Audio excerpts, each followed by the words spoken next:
नमस्कार मेरे प्यारे साथियों, मैं डीपी आज एक नए वीडियो के साथ आप लोगों के सामने हूँ और मेरा ये वीडियो है इंडिया की जीडीपी ग्रोथ रेट से।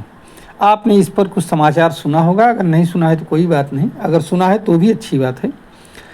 आपने अंदाज़ा लगाया होगा, मैंने ये रिपोर्ट इंडियन एक्सप्रेस से लिया है। आपने भी अपने मन में कुछ न कुछ उम्मीद एनालिसिस किया होगा, अगर सुना होगा तो। ये रिपोर्ट ये कहती है कि GDP surprises services pushes up Q1 growth to 5 quarter high of 7.8%। ये है हेडलाइन इसकी, इंडियन एक्सप्रेस की। रिपोर्ट क्या है, अंदर जब पढ़ा और कई मीडिया सोर्सेस से जब मैंने पूरा वो लिया, रेफरेंसेस लिया, तो रिपोर्ट ये समझ में आई हमारे, जो कि मैं आपके सामने रखने जा रहा हूँ, कि भारत की जीडीपी ग्रोथ रेट अप्रैल से जून 2025 के बीच में, अर्थात 3 महीने, अप्रैल, मई और जून तिमाही, सेकंड तिमाही है इस फाइनेंशियल ईयर की, नहीं फर्स्ट तिमाही है फाइनेंशियल ईयर की, ध्यान रखिएगा, इस फाइनेंशियल ईयर की फर्स्ट तिमाही है, जो कि अप्रैल से जून 2025 में 7.8% की वृद्धि दर है। इसी समय अप्रैल से जून 2024 में ये 6.5% थी। जनवरी टू मार्च 2025 में 7.4% थी।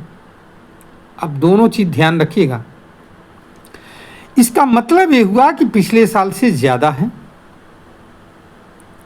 और भारत को भी इतनी ग्रोथ रेट की उम्मीद थी नहीं। आरबीआई का भी अनुमान 6.7% का था, समझ लीजिए। और ये जो 7.8% है, ये हमारे लिए बहुत बड़ा वो है। ये दुनिया की सबसे तेज जीडीपी ग्रोथ रेट वाली इकोनॉमी इंडिया की बन गई है, दुनिया की। अभी मैं बताऊंगा, एक कंपैरिजन आपको दूंगा। दूसरी बात, इंडिया की जो क्रेडिट रेटिंग है वो 18 सालों में पहली बार बढ़ी है, नहीं तो या तो स्थिर रहती थी या कम होती थी पिछले 18 ईयर्स में। महंगाई पिछले 8 वर्षों में सबसे कम स्तर पर है और रोजगार के मौके मैक्सिमम हैं। ये इस समय सामान्य चर्चा में नहीं है। इसमें सबसे बड़ा योगदान वाणिज्य और उद्योग मंत्रालय का है और हमारे वित्त मंत्री निर्मला सीतारमण जी का है। लेकिन दुर्भाग्य है कि कल तो फिलहाल हमने किसी चैनल पर ऐसा उनका इंटरव्यू चलते हुए नहीं देखा सामान, और जो भारत के और भी कुछ यूट्यूब चैनल्स हैं जिन पर ये मैसेज आना चाहिए, ये ग्रोथ की बात भारत के हर जगह चलनी चाहिए, वो लगभग चर्चा से नदारद है। सवाल ये पैदा होता है कि सर्विस सेक्टर में सबसे ज़्यादा ग्रोथ रही, 9.3% की ग्रोथ रही। अच्छा, आइए इसको ज़रा सा हम देखें कि बाकी देशों में क्या हालत है। तो थोड़ा सा ये भी देख लीजिए कि इंडिया की जो ग्रोथ रेट है वो है 7.8%। चाइना सेकेंड नंबर पर है, 5.2% पर है।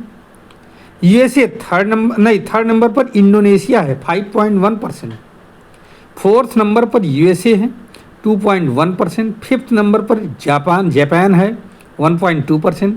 सिक्स्थ नंबर पर यूके है, 1.2%। सेवेंथ पर फ्रांस है, 0.7%। और एट्थ पर मैक्सिको है, 0.1%। और नाइन्थ नंबर पर जीडीपी ग्रोथ में इस समय जर्मनी है, -0.2% की ग्रोथ रेट है, वहाँ माइनस में है।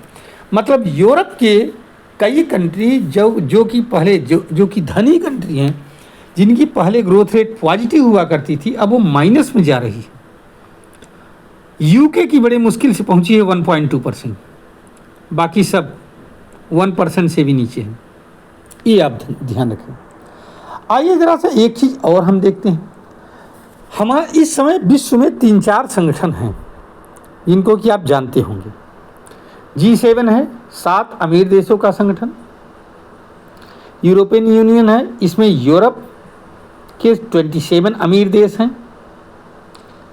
ब्रिक्स है, ये जो है 11 विकासशील देशों का समूह है, जिसमें इंडिया भी शामिल है, चाइना भी शामिल है, रसिया भी है, अफ्रीका के गरीब देश भी हैं। अगर इनकी कुल जीडीपी देखी जाए तो रुपए में अगर देखी जाए तो 5100 लाख करोड़ रुपए की है G7 की, ध्यान रखिएगा। यूरोपियन यूनियन की 2720 करोड़ रुपीस की है, 2720 लाख करोड़ रुपीस की। और यही चीज जब हम ब्रिक्स की बात करते हैं तो ब्रिक्स की यही इकोनॉमी है 6970 लाख करोड़ रुपीस की। इसका मतलब क्या हुआ? आज की तारीख में अगर देखा जाए तो जिन देशों को हम पहले बहुत धनी मानते थे उनकी जीडीपी डाउन है, और जिनको हम गरीब मानते हैं, विकासशील मानते हैं, उनकी जीडीपी कहीं ज़्यादा है। ब्रिक्स देशों की कुल जीडीपी कितनी है मालूम है? पूरे विश्व का 41%। इसमें औसत विकास दर 4% के रेट से हो रहा है। G7 जो सेकंड नंबर पर आती है जीडीपी के मामले में, पूरे विश्व के मतलब जीडीपी का 30% यहाँ पर है। 1.7% की दर से इसमें ग्रोथ रेट है, ग्रोथ ही नहीं इनमें एक तरह से। और यूरोपियन यूनियन में 16% केवल है पूरे विश्व के जीडीपी का योगदान यूरोपियन यूनियन का, और इसमें 0.9% की ग्रोथ है, ये ध्यान रखिए। तो यहाँ पर एक ध्यान रखने की बात है कि जो पहले विकसित देश कर रहे थे, अब वो कहीं उससे फार बेटर इंडिया, चाइना जैसे कंट्री कर रहे हैं। इसलिए इन विकसित देशों को बहुत ज़्यादा अपने मन में गलतफहमी पालने की जरूरत नहीं है।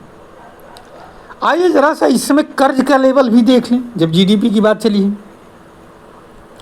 पूरे जीडीपी का पूरे सबसे ज़्यादा कर्ज अगर दुनिया में किसी देश के लिए है तो वो है 35% है, लगभग 3000 लाख करोड़ रुपीज का कर्ज यूएसए के ऊपर। दूसरे नंबर पर चाइना है, टोटल का 16% कर्ज है इसके ऊपर, 1400 लाख करोड़ रुपीज। डेट की बात कर रहा हूँ मैं, कर्ज की। जापान का जो परसेंटेज है वो है 10.21%, और इंडिया जो है केवल 3.16% की डेट पर है, ध्यान रखिएगा। भारत से ज़्यादा कर्ज यूके के ऊपर है, फ्रांस के ऊपर है और इटली के ऊपर है। तो यहाँ पर कुल मिलाकर के अगर हम जीडीपी ग्रोथ के हिसाब से देखें तो भारत की जीडीपी एक अच्छी खासी अच्छे उस पर है, ग्रोथ पर है। और अगर इसका हम लाभ उठा सकें तो जल्द ही वह दिन दूर नहीं जबकि हम पूरे विश्व की सेकेंड इकोनॉमी बन सकते हैं। थोड़ा सा हमें मेहनत करने की ज़रूरत है। और देखिए इसमें क्या होता है। अभी जो ट्रंप ने टैरिफ वगैरह लगाया है, हालांकि जापान ने, कल मैंने बताया था कि जो एक शब्द आया था कि लेगेसी टेक्नोलॉजी में निवेश कर रहा है जापान इंडिया में, और $68 बिलियन का निवेश करेगा सेमीकंडक्टर्स में, रेयर अर्थ मेटल्स पर भी होगा, ठीक है। और भारत ने भी ये घोषणा किया अपने एनर्जी सेक्टर के उसको देखते हुए, मजबूत करते हुए, कि यूएसए से टैरिफ के बावजूद पहले से 20% ज़्यादा तेल खरीदेगा। देखिए इन सब चीज़ों का असर क्या पड़ता है, ये तो आने वाला समय ही बताएगा। लेकिन फ़िलहाल यह एक सुखद संकेत है भारत की अर्थव्यवस्था के लिए, भविष्य के लिए भारत के। उम्मीद करता हूँ इसी तरह से ग्रोथ होती रहेगी भारत की इकोनॉमी में। धन्यवाद, नमस्कार, जय हिंद, जय भारत, वंदे मातरम।